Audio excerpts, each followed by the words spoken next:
I invite His Excellency Rala Xanana Gusmão to address the Assembly.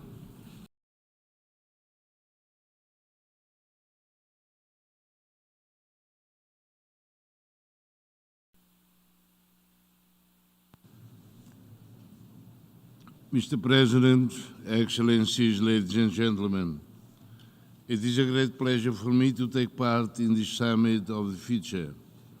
Last month, Timor-Leste celebrated the 25th anniversary of the popular consultation under the auspices of the United Nations, where our people bravely voted for self-determination and freedom.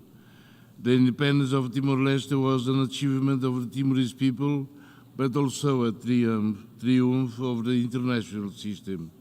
It demonstrated that, with commitment, international cooperation can achieve agreed goals and tackle the challenges and opportunities of its time.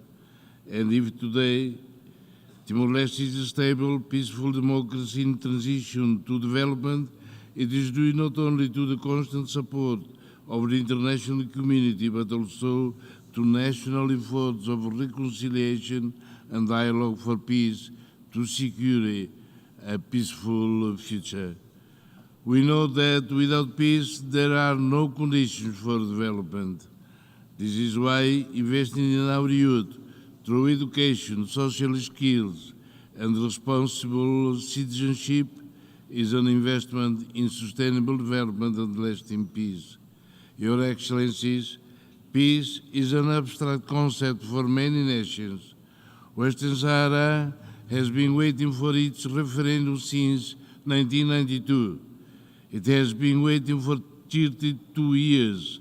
International law has yet to reach this last colony in Africa, ignored and forgotten.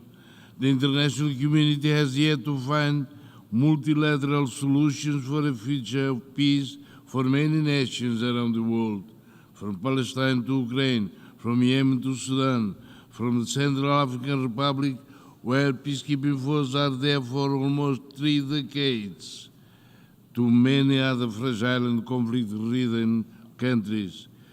We all know that the United Nations was created after World War II for the preservation of global peace, human rights, and international development. However, we now live in an age of disorder, uncertainty, instability, and conflict. We face increasingly complex challenges, including the climate crisis, extreme inequality, and rising geopolitical tensions. The least developed countries, LDCs, and the small island development states, SEADs, wait patiently for more flexible, inclusive, and responsible solutions. The means and financing to achieve the SDGs are scarce. They are insufficient to combat extreme poverty, food insecurity, humanitarian crisis and climate change, biodiversity loss, and environmental degradation, which threaten the existence of some island states, particularly in the Pacific.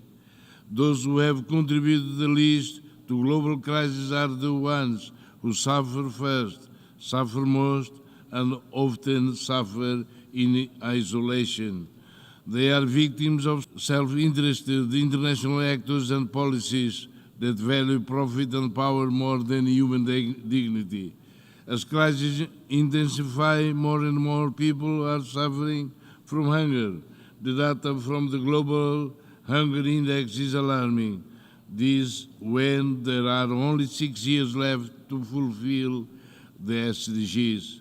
What kind of world are we living in, where we can fuel wars but cannot feed children?